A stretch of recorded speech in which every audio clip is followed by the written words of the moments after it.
Hello, my name is Robin and I am a registered nurse. But today I'd like to talk with you about our family's experience with aphasia. In 2016, our youngest child graduated from the University of Arkansas in Fayetteville with a Bachelor of Science in Nursing and was awarded a Vizient AACN nurse residency in critical care. It was during that time that she was well nurtured in the intensive care unit and became very passionate about working with critically ill patients. Never being one to pass up an adventure, though, in 2018, she took a position in the ICU at Providence Anchorage Medical Center in Anchorage, Alaska. On May 20th, 2019, Bryn went for her daily run in downtown Anchorage at a park there and collapsed during the run. Dr. Rosenbaum asked us how quickly we could get to Anchorage, and it was during the time we were waiting to board our flight from Dallas to Anchorage that he called to tell us Bryn had survived that initial surgery, but that she was very critical and it would be hour to hour. Bryn received the best of care from her own colleagues in that intensive care unit over the next 30 days, but nonetheless, she experienced multiple complications, including a near fatal second bleed on day 6. And at the age of 26, Bryn had ruptured an undiagnosed brain aneurysm in the left hemisphere.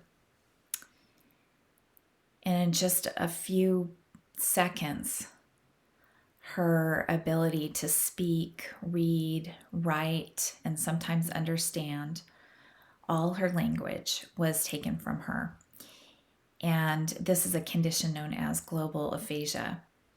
She also lost the ability to walk and lost the ability to move her right side, right hemiparesis. But we are so thankful for the 2 neurosurgeons who brilliantly gifted her a chance to fight. And the fight is certainly on.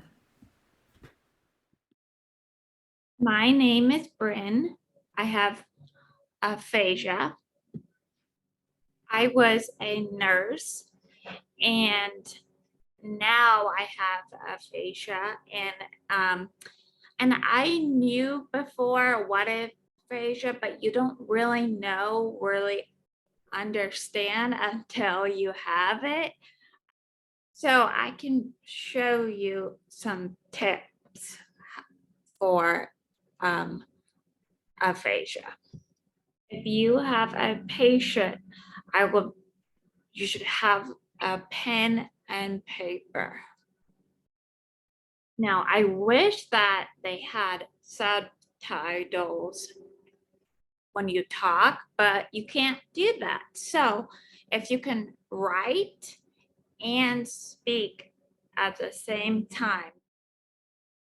So try not to type when you're looking at the computer, because sometimes we can't say it, but I'll show you a lot. So you'll have to watch me when I'm like, this is this, or this is hard, or this. It's hard to say it. So if you look at me at the same time, it helps. And then when you tell me you need this, and this, then I forget. So if you write it at the same time, then I remember where to say all of it. Like this, like a lot of times when medicine, when do we take medicine and stuff? So it's hard to say how much a pain scale. So I can write it better.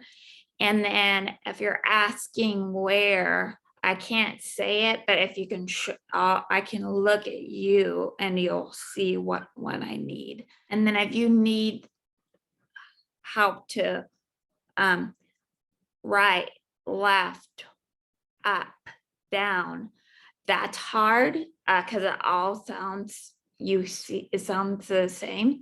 So if you tell me I need to put it up, then I'm gonna see your first, you tried it first, and then I'll get how to do it. Demonstrate.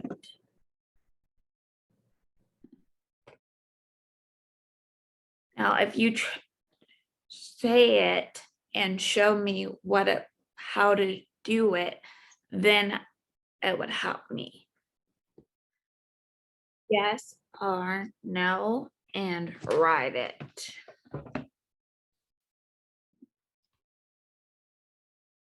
Aphasia, we're right here. We just can't say it. But right here, it's I can say anything in my head. I just can't say it.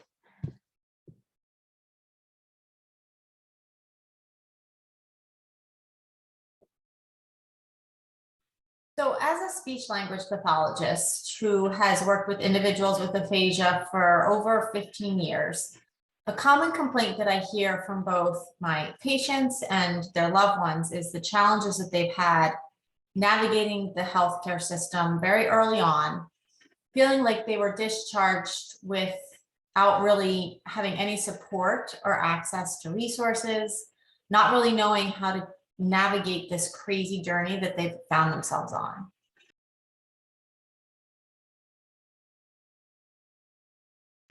Additionally, my chronic patients who've had aphasia for years sometimes end up back in the hospital for unrelated reasons, and they've had terrible experiences trying to be understood by and communicate with hospital staff and professionals. I feel like it's part of my duty as a speech language pathologist to do what I can to empower you all as healthcare providers and administrators to consider adjustments perhaps to your current policies and procedures that are allocated to caring for those individuals with aphasia across all settings. And I think it can start with those excellent tips that Bryn suggested for communicating with patients who are like her.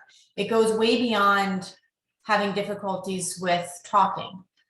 People with aphasia have difficulties understanding what they read and might even have trouble visually processing pictures or symbols. They have trouble processing what's said to them. They might say yes when they mean no. They might say no when they mean yes, and they have challenges with writing and using numbers. So, you know, if we're there asking them what month and day it is to assess their orientation, it's likely not going to be correct. And that doesn't mean that they're disoriented, which I've seen in a lot of medical charts. So perhaps providing them with a calendar and asking them to point to the month and day, or providing them with a written choice might be a better way to assess orientation. I think we really need to consider the deficits that might be present across all language modalities and really be creative in our assessment and management approaches in order to fully benefit the patient with aphasia and ensure that we're providing them with the best possible care.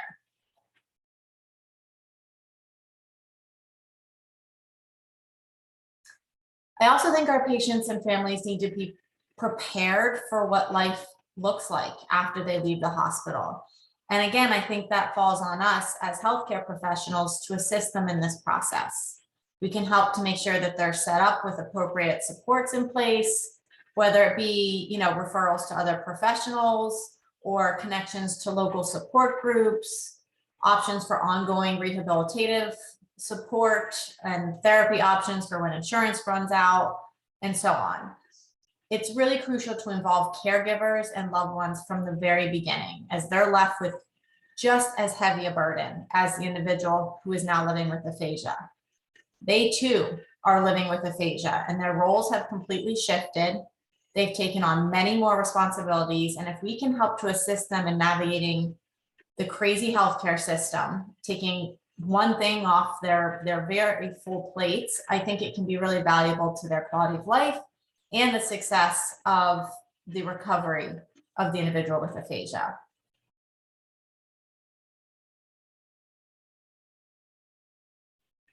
And finally, I think given that it's not uncommon for our patients with aphasia to sometimes end up in long-term care facilities, I think it's really crucial that staff members receive some sort of training to ensure that they understand that aphasia is not the same as having significant memory or cognitive impairments. Sometimes our patients with aphasia aren't necessarily permitted to participate in certain social or recreational activities that could really benefit them in terms of their mood and their recovery, simply because their communication challenges are being misperceived as cognitive impairments. So these are just some of the things that I think are important for us moving forward to discuss, open up some conversation, and really consider as we're really trying to help improve the care that we give our loved ones with aphasia. Thank you for listening.